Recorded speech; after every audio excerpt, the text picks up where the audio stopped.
골로새서 3장 1절부터 11절입니다.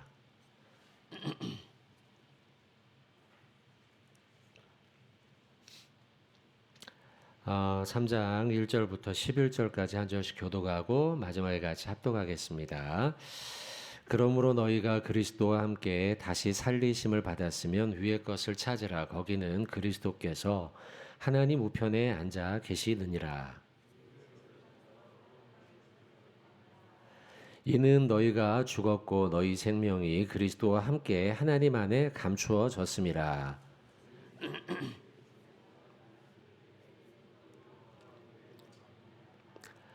그러므로 땅에 있는 지체를 죽이라. 곧 음란과 부정과 사욕과 악한 정욕과 탐심이니 탐심은 우상 숭배니라. 너희도 전에 그 가운데 살 때에는 그 가운데서 행하였으나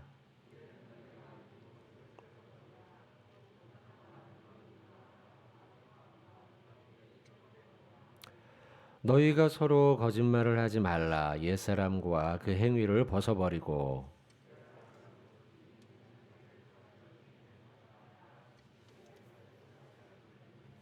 같이 합독하겠습니다.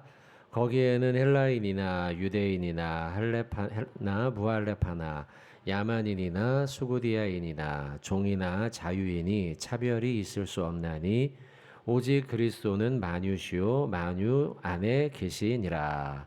아멘.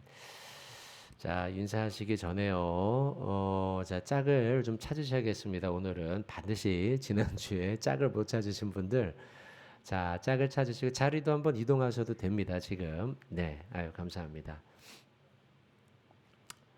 네. 자, 네. 보니까 거의 짝을 찾으셨어요. 네. 네. 자, 됐죠? 자, 그 옆분들하고요, 인사 한번 짝하고 이야기하겠습니다. 오늘 말씀의 은혜 함께 나누어 주셔서 감사합니다. 이렇게 인사하겠습니다. 네, 서로 말씀의 은혜를 나누게 되어서 감사합니다. 자, 서로 말씀의 은혜를 나눕시다. 우리 수요 기도회 이제 우리가 말씀 강해로 한 절씩 이렇게 강해를 하는 형태로 우리가 이제 먼저 말씀을 보고, 그리고 또 그 가운데 강해하다가 주요한 주제를 만났을 때에는 서로 강해를 통해 깨달은 말씀을 가지고 서로 나눔을 갖죠. 근데 이게 중요해요. 큐티 나눔처럼 나눔을 갖지만 이 부분에는 늘 나눔 속에는 그냥 지식을 나누는 게 아니고요. 나의 실천점과 적용할 점, 결단할 점에 대한 이야기예요. 그래서 나는 이 말씀을 통해서 나에게는 이런 부분이 해당됩니다. 이런 이야기를 나누는 것이죠. 예, 그런 점에서 이제 수요 기도회 이 시간에 우리가 같이 나누는 말씀은 말씀의 강해도 듣고 동시에 내가 무엇을 실천할 것인가에 대한, 나는 어떤 그리스도인으로 살 것인가에 대한 나눔 시간도 갖게 됩니다. 또 신앙생활이라는 것은 혼자 하지 않고 교회 속에서 같이 하죠. 옆 사람과 같이 신앙생활하면서 도전을 받는 거예요. 저렇게 훌륭하게 신앙생활을 하시는구나 하면서 도전받고요. 거꾸로 또, 저분도 나와 비슷한 연약한 면이 있었구나. 참, 그래, 우리 모두는 죄인이지. 라고 하며 나의 존재에 다시 생각해보는, 예, 그런 시간이죠. 그리고 끝나고 나면 같이 우리가 구체적인 제목들을 다듬어서 기도의 제목을 가지고 또 부르짖어 기도하기도 하죠.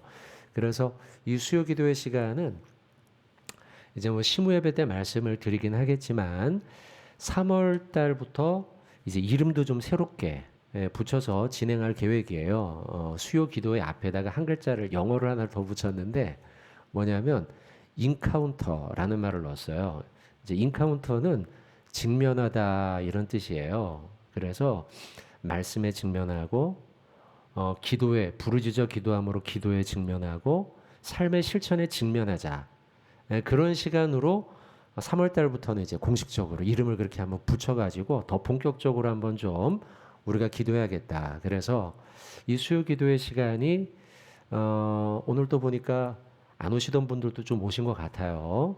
그래서 우리가 올해 기도회를 수요 기도회를 힘껏 이제 우리가 활성화시키고 그렇게 하려고 하는데 이 시간은 부르짖어 기도하고 말씀에 한 절씩 한 절씩 보는 강해도 하면서 동시에 내가 어떻게 살아갈 것인가 나누는 시간을 가지면서 우리의 신앙에 큰 유익이 되리라고 생각을 합니다. 자, 그래서 골로새서 말씀이고요. 자, 1절부터 11절입니다. 자, 1절 보시면 그러므로 너희가 그리스도와 함께 다시 살리심을 받았으면 위의 것을 찾으라. 거기는 그리스도께서 하나님 우편에 앉아 계시느니라. 자, 그러므로라고 하는 말씀이 있는데요. 오늘 또 처음 참석하시는 분들 위해 성경책을 펴시는 게 좋습니다. 예, 가능하면 성경책을 펴시고서 보시는 게 좋아요. 2장 앞부분에 있는 단락에서 그리스도와 함께 하는 사람의 삶의 모습에 대한 말씀이 좀 20절부터 23절까지 나와요. 그 관련해서 연결지어서 접속사를 붙인 거예요. 그러므로 그리스도인으로서 새로운 삶을 살아가는 자라면 그러므로 너희가 그리스도와 함께 살리심을 받았다. 여기 이제 조건절입니다. 원어상으로 영어로 치면 if예요. 만약에 너희가 그리스도와 함께 다시 살리심을 받은 자가 맞다면 맞죠. 우리 다 그리스도와 함께 다시 살리심을 받은 자들이죠. 맞죠. 그렇다면 위의 것을 찾으라. 거기는 그리스도께서 하나님 우편에 앉아 계시다. 자, 위의 것이라는 표현이 나와요. 밑에도 2절에도 보시면 위의 것 생각하고 땅의 것 이렇게 구분을 해놨죠.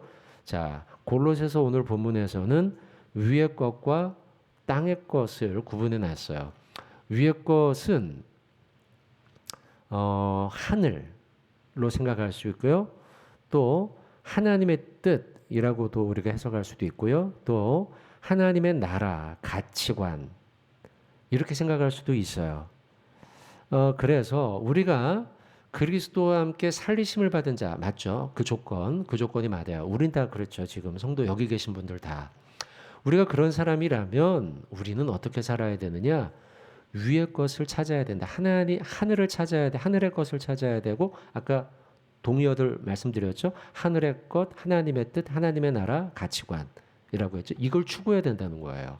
이걸 찾아야 된다라고 써놨어요. 근데 찾으라라는 단어가 특별합니다. 왜냐하면 지금 이미지를 그리면 골로새서 지금 이 문체, 단어의 사용 이런 것들에 대한 이미지를 그리면 바울은 지금 뭔가를 찾는 이미지를 그려놨어요. 지금 골로새 전체에서요. 마치 잃어버린 물건 찾는 듯. 잃어버린 물건을 간절하게 찾는 그림으로 지금 전체적인 문맥을 만들어놨어요. 어디서 또 알 수 있냐면 3절 끝부분이에요. 3절 끝부분에 보면 하나님 안에 감추어져 있다라는 거예요. 이 감추어져 있다라는 말씀은 덮어놨다라는 거예요. 원어상으로는요. 덮어놨다. 또 다른 말은 보호하다 이런 의미도 있어요. 그리고 고린도서의 말씀처럼 희미하다 이런 표현도 맞아요. 거울로 보는 것과 같이 희미하다 그 표현이죠. 의미상으로는 그겁니다. 3절의 말씀을 보면 너희가 죽었고 너희 생명이 감추어져 있다. 숨겨져 있다는 거예요. 아까 전체적인 요 3장의 이 이미지가 뭔가를 찾는 행위로 그려졌다고 했죠. 그렇게 표현을 해. 그런 이미지로 지금 써놨어요. 그러니까 1절에 위의 것을 찾으라. 잃어버린 걸 찾으라는 거예요. 감추어져 있으니까요. 왜냐하면 우리가 살고 있는 이 땅에서의 아까 위의 것, 땅의 것 이래놨는데 땅에서의 우리는 현실의 삶을 살고 있죠. 그러다 보니 아까 감추어져 있느니라. 생명, 영원한 생명 감추어져 있는 희미해서 잘 보이지 않는단 말이에요. 이 땅에서는요. 그러니 너희는 희미하지만 분명히 있는 하나님 나라 위에 있는 천국에 있는 그 영원한 생명을 너희는 추구하고 찾아내어야 한다. 라는 거예요. 특별히 찾으라라는 말은요. 제테오라는 말이에요. 제테오. 이게 헬라어로 제테오인데 열정적으로 구하는 걸 말합니다. 집요하게 찾는 걸 말해요. 아주 집요할 정도로 열정을 쏟아서 찾는 거니까 한 번 찾다가 안 많은 게 못 찾으면 그만두는 게 아니고 집요하게 또 찾고 또 찾고 또 찾는 거예요. 예를 들면 불의한 재판장에게 과부가 찾아가서 좀 도와주세요. 근데 이 사람은 원래는 불의한 사람이에요. 돈만 받아먹고 친한 사람들 얘기만 들어주던 재판장인데 그래서 가난하고 이런 사람들 얘기를 안 듣는 사람이에요. 이 재판장이. 그 비유 내용이 그렇잖아요. 근데 과부가 맨날 가서 얘기를 하니까 좀 도와주세요. 도와주세요. 계속 하니까 집요하게 열정적으로. 그러니까 재판장이 나중에는 아유, 귀찮아서라도 들어줘야지 이런다는 거죠. 그 말씀은 사실은 기도에 대한 가르치면서 예수님이 비유를 드신 거예요. 너희가 기도를 할 때 그렇게 기도해야 한다. 하늘에 계신 아버지께 집요할 정도로 제태오해야 된다는 거예요. 집요할 정도로 아주 열정적으로 구하라, 찾으라는 거예요. 근데 지금 이 찾으라, 뭘 찾으래요? 1절에 땅의 것이에요? 위의 것이에요? 위의 것을 찾으라는 것이죠. 위의 것. 자, 성경을 보죠. 성경. 자, 빌립보서 3장 20절이에요. 위의 것을 찾는다는 것은 우리가 어떤 삶을 사는가에 대한 말씀을 찾아보는 거예요. 자, 위의 것을 집요하게 찾아낸다는 것은 어떤 의미냐? 자, 빌립보서 3장 20절입니다. 빌립보서 3장 20절 같이 한번 봉독하겠습니다. 그러나 우리의 시민권은 하늘에 있는지라 거기로부터 구원하는 자 곧 주 예수 그리스도를 기다리노니. 자, 시민권에 대한 말씀이 나오죠. 위의 것을 찾는 사람은 하늘의 시민권을 가진 사람이에요. 이 땅에 소망을 두고 이 땅을 추구하는 사람이 아니라 위의 것을 집요하게 열정적으로 추구하고 찾는 사람, 잃어버린 걸 막 찾듯이 찾는 사람은 시민권이 하늘의 시민권을 가지고 있는 사람이에요. 그러면 하늘의 시민권을 두고 있는 사람은 이 땅에서 어떻게 살까요? 시민권은 하늘에 있어요. 우리 다 그렇잖아요, 여러분. 그죠? 우리 모두 다 하늘의 시민권을 가지고 있죠. 자, 그런 우리는 시민권은 하늘에 있고 이 땅은 아닌데 그럼 이 땅에서 우리는 뭘로 살아야 돼요? 답이 나오네요. 자, 성경 찾죠. 베드로전서 2장 11절입니다. 베드로전서 2장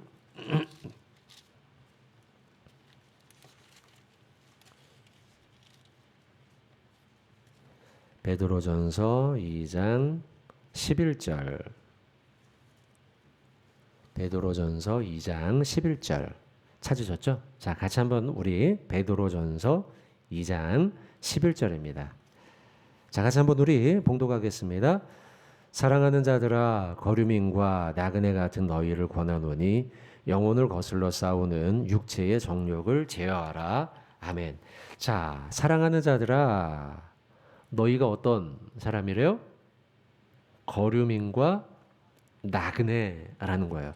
자, 오늘 본문으로 아까 에베소서 빌립보서였죠. 빌립보서와 골로새서 말씀에서 하늘의 시민권, 위의 것을 찾는 자는 결국 이 땅에서 우리는 나그네로 사는 거예요. 그래서 위의 것을 찾으라 하는 3장 1절 말씀, 이 말씀은 어찌 보면은 나그네로서 이 땅에서 내려놓는 삶을 의미하는 거예요. 땅의 걸 집요하게 막 붙잡는 삶이 아니라 땅에 있는 것들을 내려놔요. 왜냐하면 나는 나그네니까. 물론 우리가 이 땅에서 즐겁고 행복하고 풍족하게 사는 거 좋아요. 나쁜 게 아닙니다. 나쁘다는 의미가 아니에요. 그러나 거기에 매여 사는 게 아니에요. 하나님 주신 것이니까 물질을 즐겁게 사용하는 거죠. 맛있는 것도 사 먹고 좋은 데도 가보기도 하고 좋은 일에 쓰기도 하고 그러나 돈에 매여 사는 것이 아니라 언제나 하나님이 걷어가실 때 하나님 알겠습니다. 감사합니다. 내려놓을 수 있는 것. 이게 바로 위의 것을 찾는 자의 삶이에요. 조금 있다가 우리가 이제 나눔할 텐데요.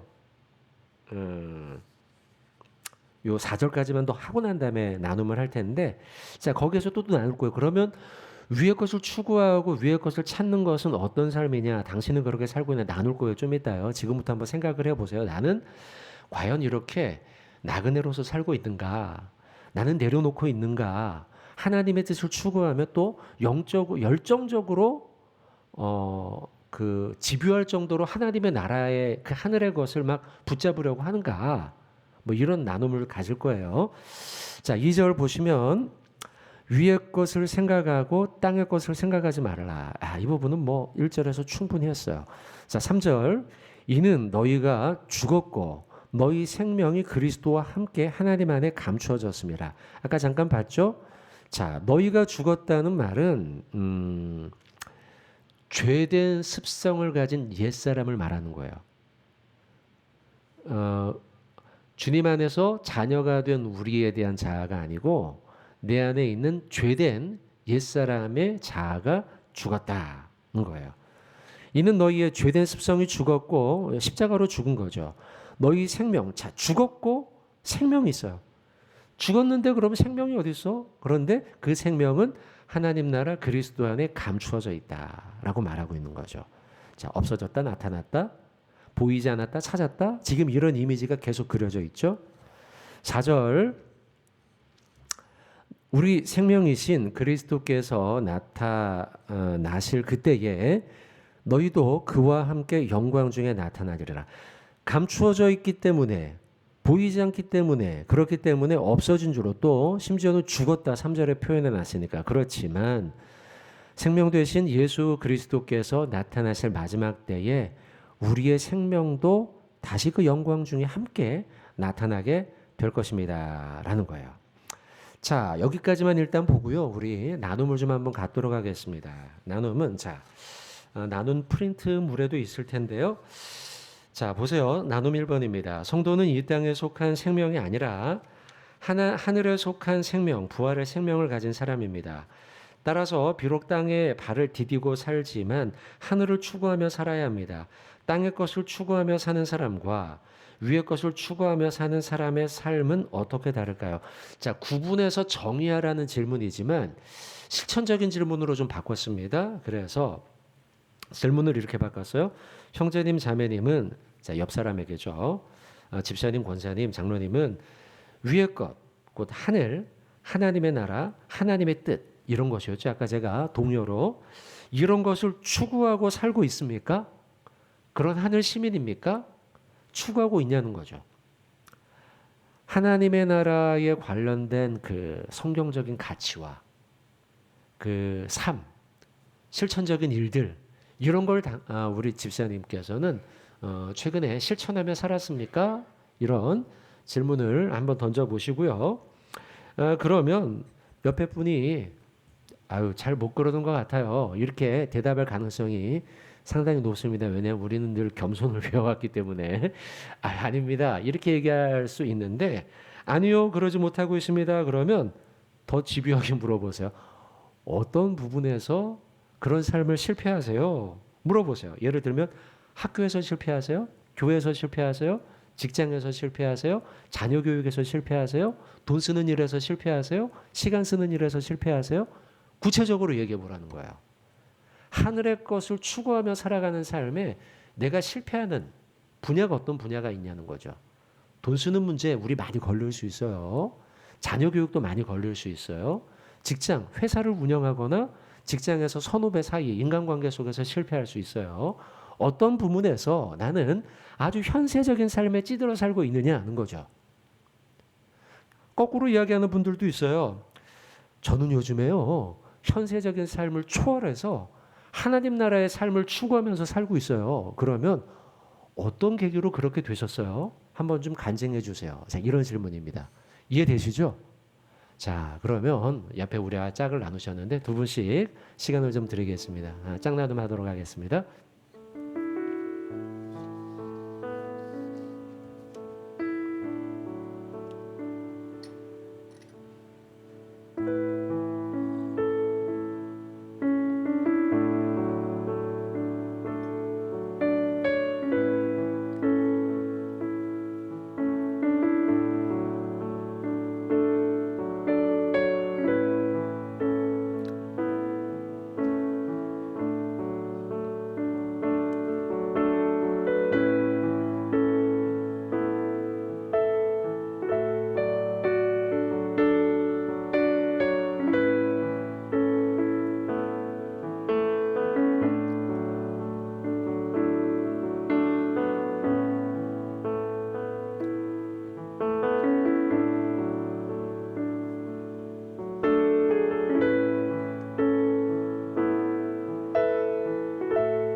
진지하게 막 나누시는 모습이 참 보기 좋습니다.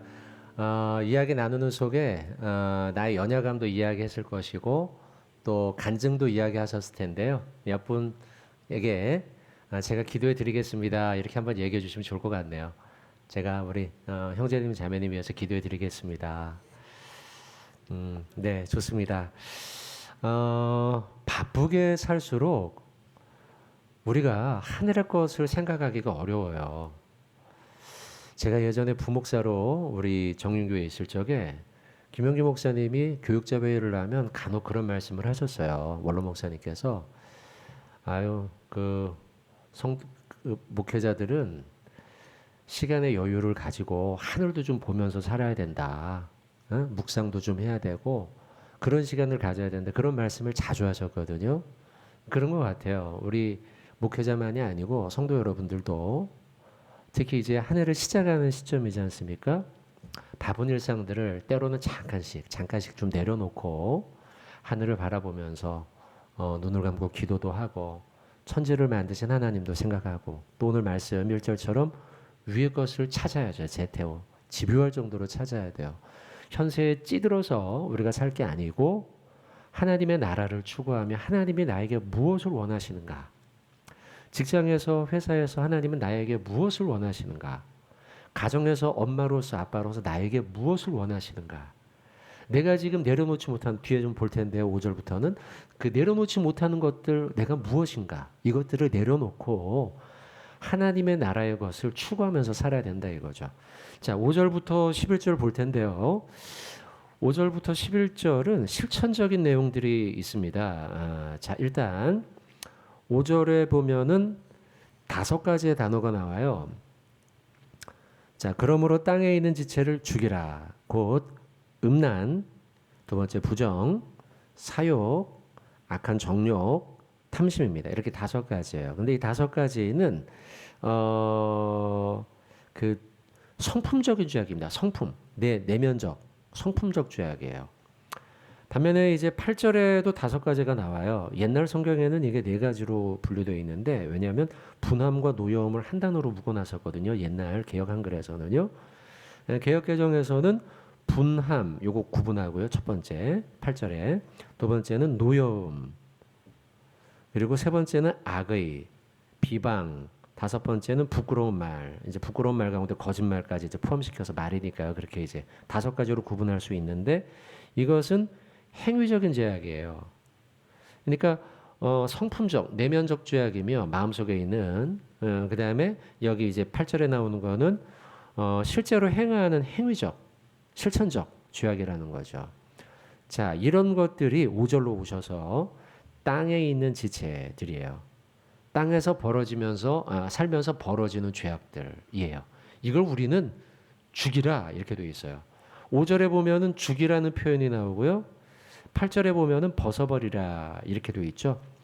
둘 다 같은 의미이지만 철저하게 죽이고 또 벗어버린다는 것은 이러한 행위를 옛사람의 모습이니까 벗고 사랑과 소망과 믿음의 새 옷을 우리가 입어야 하는 성령의 새 옷을 입어야 하는 벗는 것에 대한 이야기가 나오죠. 자, 5절 그렇게 해서 지체를 죽이라. 음란은 부정한 성관계예요. 그런 마음을 갖는 거죠. 그 다음에 두 번째 부정은 정결하지 못한 거죠. 정결하지 못한 것은 주로 예배적인 의미를 말합니다. 또 세 번째는 사욕이 있고요. 네 번째는 정욕이 있는데 두 가지의 차이는 사욕은 수동적인 욕망이에요. 수동적. 반면에 악한 정욕은 능동적인 욕망이에요. 그래서 악한 정욕이라는 것은 의도한 것. 그러니까 사욕이라는 것은 사사로운 것인데 하다 보니 그냥 나도 그렇게 욕심을 갖게 된 것이죠. 반면에 악한 정욕이라는 건 처음부터 내가 의도를 갖고 내가 이거 저놈 제거하고 말겠어. 뭐 이런 거 있잖아요. 나한테 이렇게 나를 함부로 무시해. 너 한번 당해봐. 이런 거죠. 이런 악한 의도 가지고서 시도하는 악한 정욕. 이 차이가 좀 있는 거죠. 근데 뭐 어쨌든 게 네 번째고 그다음 탐심이 5번째입니다. 탐심은 그 뒤에 설명이 있죠. 탐심은 우상 숭배니라 이렇게 써놨는데 탐심은 이 원어적으로는 소유하다라는 말에서 시작이 된 거예요. 갖고 싶은 거죠. 근데 이 탐심이 결국은 앞에 있는 네 가지 음란, 부정, 사욕, 악한 정욕 이 네 가지의 뿌리가 돼요. 가만히 생각해 보세요. 가만히 생각하면 결국은 다 나의 욕심 때문이에요. 소유하고자 하는 욕심, 탐심 때문이에요. 벌어지고 있는 이 모든 죄악들은 내 안에 있는 성품적 탐심, 이 내재하고 있는 나의 탐심이 문제예요. 결국은 그것은 아까 우리가 1절에서 봤던 위의 것을 아까 내려놓음에 대한 말씀으로 봤죠. 그죠? 그리고 나그네의 삶을 봤는데 그것과 대척점에 있죠. 하늘의 것을 추구하는 자들은 내려놓는 삶과 나그네의 삶을 물론 하나님이 주신 것에 대한 감사함으로 누리지만 하나님이 멈추라 할 때는 내려놓는 삶이지만 반면에 땅의 것을 추구하는 삶은 붙잡고자 하고 소유하고자 하는 이 탐심에서 시작이 된다는 거죠. 그것이 돈일 수도 있고 권력일 수도 있고 사람에 대한 인정 욕구일 수도 있고요. 뭐 이런 등등의 갖고자 하는 소유하고자 하는 내 것이라고 하는 이 탐심이 문제가 된다는 거예요. 그리고 그것이 바로 우상숭배다라고 하고 있죠. 이게 우상숭배래요. 탐심이요. 왜 우상숭배를 탐심과 연결지을까요? 자, 성경을 한번 보죠. 그럼 마태복음 6장 24절입니다. 요거 보면 이해가 착 되실 겁니다. 마태복음 6장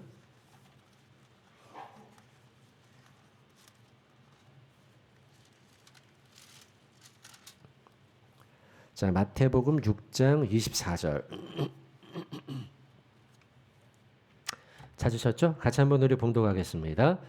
한 사람이 두 주인을 섬기지 못할 것이니 혹 이를 미워하고 저를 사랑하거나 혹 이를 중히 여기고 저를 경히 여김이라. 너희가 하나님과 재물을 이해되시죠? 왜 탐심이 우상숭배인가? 갖고자 하는 그 욕망으로 인하여서 하나님을 등한시하게 돼 있는 거예요. 인간은요. 그래서 하나님과 재물을 겸하여 섬길 수가 없다라고 말씀하고 있는 거죠. 자, 디모데전서 6장 10절도 한번 더 볼까요? 디모데전서 6장 10절. 자, 지금 이제 재물과 돈에 대한 것이 우리의 마음을 가장 많이 사로잡는 탐심을 사로잡는 그 대상이에요. 성경은 그래서 이걸 만모니즘 굉장히 강력하게 경고하고 있죠.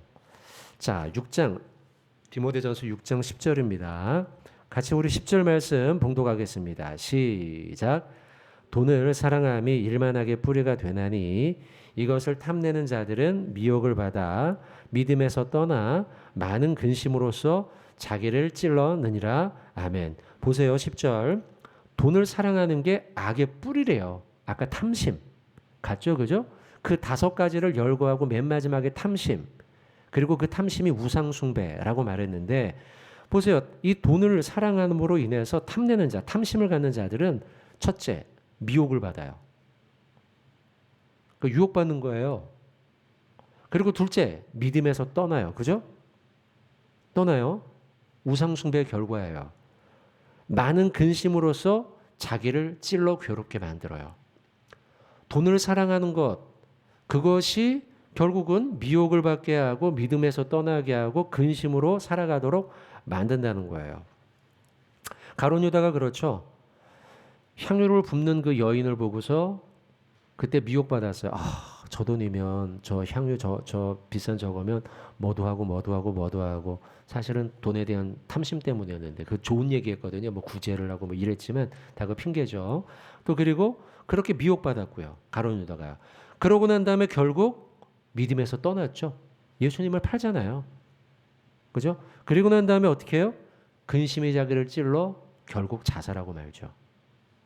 이게 딱 맞는 말씀이에요. 디모데전서 6장 10절의 말씀이요. 여러분, 돈은 사용의 대상이지 사랑의 대상이 아니에요. 돈은 내가 어떻게 사용할 것이냐. 선용의 문제인 거죠. 그런 대상인 것이지 내가 사랑할 대상이 아니라는 거예요. 내가 사랑할 대상은 나의 하나님 아버지밖에 없는 줄로 믿습니다. 우리는 그래야 돼요. 예수 그리스도를 사랑해야 되지, 하나님 아버지를 사랑해야 되지, 돈을 사랑해서는 안 돼요. 10절의 말씀처럼 돈을 사랑함이 일만하게 뿌리가 된다. 자, 오늘 본문으로 다시 와서요. 자, 5가지를 봤는데 음란, 부정, 부정은 아까 말씀드린 대로 예배와 관련된 문제라고 했고요. 사욕과 정욕을 같이 묶어서 생각해도 돼요. 뭐 능동적이든 수동적이든 어쨌든 욕망에 사로잡히는 거고요. 그 모든 뿌리가 되는 탐심 5가지를 봤죠. 자, 6절로 넘어가서 이것들로 말미암아 5가지 말미암아 하나님의 진노가 임하느니라. 우리에게 임하죠. 7절 너희도 전에 그 가운데 살 때에는 그 가운데는 그가 대명사인데 이 대명사 그가 뭘 가리킬까요? 그 가운데 살 때 땅 가운데죠. 땅 가운데서 살 때에는 땅 가운데서 행하였으나 땅의 것들 가운데 살 때는 그것은 뭐 위에 얘기한 5가지가 될 수도 있고요. 그냥 땅일 수도 있고요. 땅의 것일 수도 있고요. 그 가운데 살 때는 그 땅 가운데서 행하였으나 이제는 8절 너희가 이 모든 것을 벗어버리라. 자, 벗어버리라. 아까 벗어버리라는 단어는 5절에 나오는 지체를 죽이라라는 단어와 같은 문맥에 있는 단어다 봤어요. 벗어버리라. 곧 분함. 자, 5가지 또 나오죠. 분함, 노여움, 악의, 비방, 입에 부끄러운 말이에요. 자, 분함은 내 안에 내재적인 분노예요. 그리고 노여움은 그 겉으로 표출되는 감정이에요. 그래서 옛날 개역 한글에서는 이 2단어를 한 단어로 묶어놨었어요. 분노로 그냥 묶어놨었는데 원어상으로는 나눠져 있기 때문에 그러니까 내재적인 것과 외적인 표현 2가지 다 우리는 주의해야 한다는 거죠. 분한 마음을 우리가 다스리는 방법을 배워야 돼요. 이거는 평생 가도 잘 안 되죠. 특히 혈기가 왕성한 성격의 소유분들, 기질적으로 그런 분들은 특히 주의해야 됩니다. 특별히 뭘 주의해야 되느냐? 밖에 표출되는 노여움을 주의해야 돼요. 이게 막 혈기가 왕성하고 막 그런 분들일수록 나도 모르게 표현을 확 해버리거든요. 주의해야 되죠. 그러나 기질적으로 그렇지 않은 분은 뭐 여기 자유는 아니에요. 내 안에 노여움이 막 쌓여요. 분노가 막 분함이 쌓여요. 막 분해, 막 계속 분해요. 근데 이게 문제입니다. 일순간에 팡 터져요. 굉장히 이게 문제인 거예요. 이게 또 쌓이고 분함이 쌓이고 내가 진짜 몇 번을 참았는데 이렇게 되는 거죠. 몇 번을 참았는데 그러다가 어느 순간 갑자기 그냥 펑 터져 버리는 거예요. 그래서 분함과 노여움을 다스리는 훈련을 우리가 해야 돼요. 엄마로서 이제 우리 권사님들이시기 때문에 이제 아이들이 이제 다 청년들 아니면 또 출가하신 분들이 많으신데 옛날을 한번 생각해 봅시다. 아니면 젊으신 분들은 자녀들이 아직 어린 분들의 경우에는 뭐 현재일 수도 있고요. 옛날을 생각해 보면 그러잖아요. 교회 오면 우리가 다 집사님이고 권사님이 하니까 이제 고상한 말을 쓰지만 집에 가서 애들이 막 말을 안 들으면 내가 하지 말랬지. 막 이러면서 그냥 막 나가지 않습니까? 아이들한테요. 우리가 그런단 말이죠. 근데 이게 한 번, 2번 참고 하다가 어느 순간 그냥 팡 터지는 때도 있고 아니면 매번 할 때마다 그냥 막 아이한테 너 똑바로 안 해, 뭐 어째 막 이러면서 한단 말이죠. 근데 자, 이런 영역은 성도의 영역에서 해당이 안 되는 부분인가요? 이 부분도 우리가 다스려야 할 부분이라는 거예요. 회사에서도 마찬가지죠. 남자 성도님들 마찬가지죠. 회사에서 직원분들을 보다가 보면 밑에 있는 나보다 부하 직원이나 아니면 내가 뭔가 지도를 해줘야 되는 사람이에요. 동료라고 해도 좋아요. 윗사람도 괜찮겠네요. 뭐 어쨌든 그런데 늘 그 사람이 문제예요. 늘 그 사람이 문제인데 그 늘 문제인 그 사람에 대해서 나도 모르게 욱할 때가 있단 말이죠. 그러면서 여기 나와 있는 분함과 노여움을 확 내뱉어 버리는 거. 자, 제가 이렇게 많이 설명을 드리는 이유는 좀 이따가 요거를 나눌 거기 때문에 그래요. 여러분들에게 예시를 많이 드리는 겁니다. 자, 그다음 악의 악의는 악한 의도를 가지고 비행을 저지르는 거예요. 비행. 비방은 옛날 개역 한글에는 회방으로 번역해 놨습니다. 회방을 놓고 그 사람에 대해 좋지 않은 이야기를 막 퍼뜨리는 거예요. 교회가 오래될수록 이런 문제가 생길 수 있어요. 오래될수록 교회가 이제 나쁜 일이 쌓이거든요. 인간관계 속에서 성도와 성도 사이에서 좋지 않은 일들이 막 같이 생기면서 그런 관계 속에서 나도 모르게 저 사람만 보면 별로 기분이 안 좋아요. 이런 경우들이 있단 말이에요. 교우들 사이에서. 그러다 보면 어떤 일이 벌어지냐면 교회 안에서도 비방과 회방이 벌어져요. 우리는 늘 이 문제를 주의해야 돼요. 그리고 여러분 골로새서 역시도 교회에게 쓴 편지예요. 그것도 누가 세웠어요? 사도 바울, 뭐 이거는 사도 바울은 아니긴 하지만, 자 이런 유의 내용들이 많잖아요. 뭐 빌립보서에도 에베소서 많잖아요. 다 위대한 그 사도 바울이 개척했던 교회란 말이에요. 그렇게 위대한 사도가 개척한 교회에서도 이런 문제가 생긴단 말이죠. 고린도 교회 막 서로 편갈라 가지고 싸우고 그러잖아요. 그 위대한 사도가 세운 교회인데도. 그러니 여러분, 우리 한국 교회는 뭐 사도가 세운 것도 아니고, 그리고 또 우리 뭐 평범한 우리들이 모여 있는 곳이잖아요. 그러니 죄를 가지고 있는 우리 인간들이 모여 있는 이 교회 가운데 이런 일은 늘상 일어날 수 있다는 거예요. 그러니 우리는 오늘 말씀을 보면서 늘 깨어 있어야 돼요. 아, 내가 비방하고 회방하는 자가 되지 말아야지라고 마음의 다짐을 계속 해야 되는 거예요. 그다음 8절에 너희 입에 부끄러운 말이라. 그리고 9절에 너희가 서로 거짓말을 하지 말라. 자, 요거를 묶어서 부끄러운 말과 거짓말인데요. 언어 사용이죠. 언어 사용에 있어서 우리가 성숙한 자가 되어야 한다는 거예요. 폭력적 언어를 우리가 쓰지 말아야겠죠. 그리고 거짓말하는 9절의 말씀처럼 거짓으로 말하는 것을 피해야겠죠. 요거 잠깐 좀 볼게요. 야고보서 3장 6절입니다.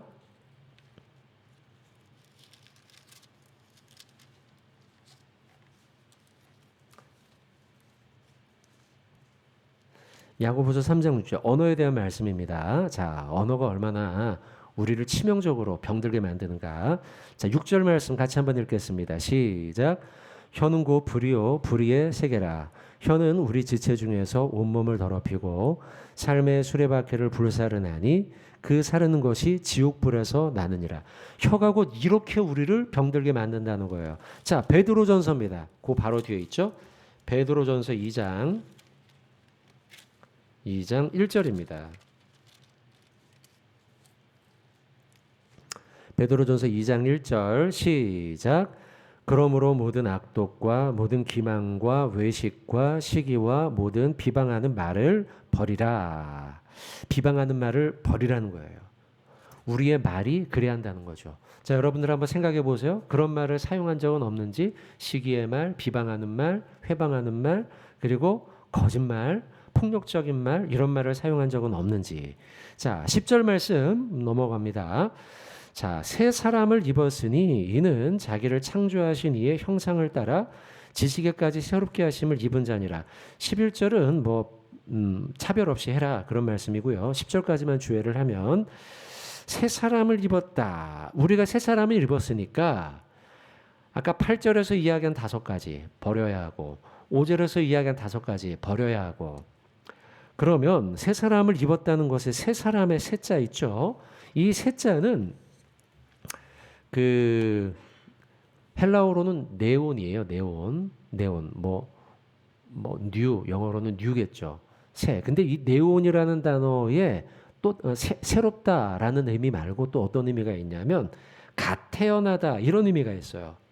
어리다, 갓 태어나다, 어리다 이런 의미가 있어. 새라는 실제도 그렇죠. 새 사람이 되었다라는 말은 새롭게 뭔가 되었으니까 아 이제 새로 시작하는구나 이런 의미죠.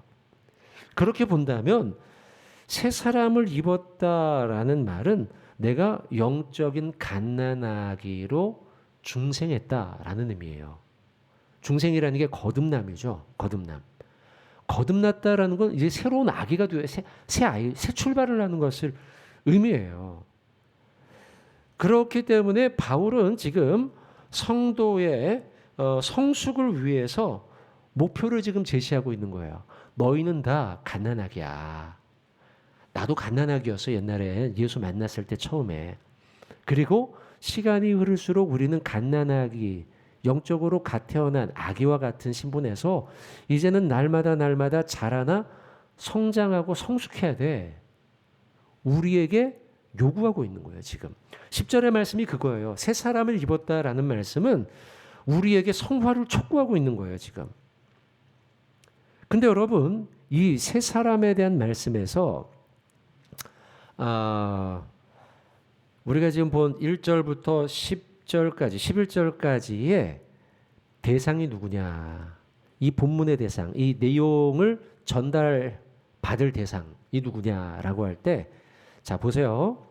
1절에 그러므로 너희가, 그 다음에 3절에 이는 너희가, 또 너희 생명이, 그리고 4절에 중반절에 그때 너희도 너희, 또 7절에 너희도, 8절에 이제는 너희가, 9절에 너희가, 너라고 하지 않고요 너희라고 했어요. 여기 우리가 좀 주목해야 될 게, 이제 너라는 건 단수죠. 한 사람을 가리키는 거고, 너희라는 말은 복수예요. 공동체를 의미해요. 교회를 의미해요. 그러고 보면 10절에 나오는 새 사람을 입는다라는 말씀, 너희는 이제 새 출발을 했으니 거룩한 성화를 추구하며 살아야 돼. 성장하고 성숙해야 돼. 이 요구는 개인을 향한 것이기도 하지만 동시에 우리 공동체, 우리 교회, 우리 모두 서로를 향한 도전이라는 거예요. 그래서 우리 교회를 향해서도 바울과 하나님께서는 지금 우리에게 요구하는 거예요. 너희는 이제 중생하여서 갓난아기와 같은 새 사람이 되었으니 이제 너희는 성숙한 자가 되어야 돼. 영적으로 성장해야 돼. 우리에게 요구하고 있다는 거예요. 자, 주애를 쭉 봤습니다. 10절, 11절까지 쭉 봤는데요. 이제 마지막 나눔의 시간을 좀 갖도록 하겠습니다. 자, 2번 나눔인데요. 그리스도인은 새 사람이 되었기에 옛 육체의 소욕을 벗어버려야 합니다. 마음과 생각과 말과 행동에서 악한 것은 벗어버려야 합니다. 마음과 생각과 말과 행동에서 악한 것은 제거돼야 합니다. 내가 아직 미련을 가지고 버리지 못한 옛 육체의 소욕은 무엇인지, 왜 그것을 버리기 힘든지 나눠봅시다. 예, 이렇게 내는데 구체적으로 한번 이야기해 보세요. 아까 다섯 가지였죠. 5절과 8절이었죠. 음란, 부정, 사욕, 악한 정욕, 탐심. 그 다음에 8절이죠. 8절에 나와 있는 분함, 노여움, 악의, 비방, 말의 실수. 자, 요 10가지인데요. 이 10가지 가운데 우리 옆에 분들에게 묻는 거예요. 이 10가지 가운데 사로잡혔던 죄악의 성품과 행실, 이 가운데 무엇이 약합니까? 이제 물어보는 거예요. 우리 옆에 분한테, 집사님, 권사님, 장로님, 이 10가지 중에서 특히 약한 게 어떤 게 약하세요? 이야기를 하시고요. 그 다음에 또 언제 그런 일에 사로잡히게 되십니까? 또 그렇게 그 일에 사로잡혀서 살다 보면 나에게 어떤 불이익이 있었습니까? 그런 이야기들을 좀 한번 나눠보도록 하겠습니다. 자, 시간 좀 드리겠습니다.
제가 생각하기에 여러분들에게 제일 많이 걸리는 건 아마 탐심, 뭐 이런 얘기를 많이 하지 않으셨을까 싶어요.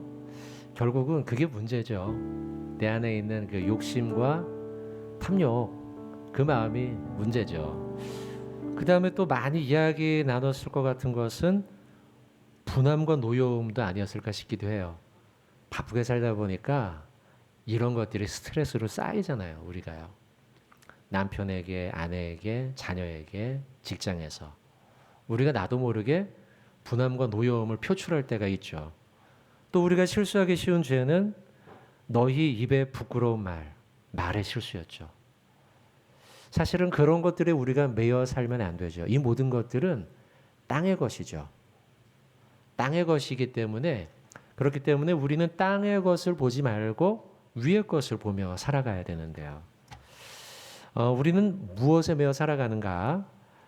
결국 주님의 사랑에 매여서 우리가 살아가야겠다 싶습니다, 여러분들. 자, 우리 여러분들 방금 나눔을 가지셨는데 나눴던 나의 모습이 나 옛날에 한번 그랬어요가 끝나는 게 아니라 나의 그 부끄러운 모습을 하나님 앞에 이 시간 잠깐 찬양하고 기도하는 시간을 좀 가지면 좋겠어요. 하나님, 나에게 이런 모습이 있었어요.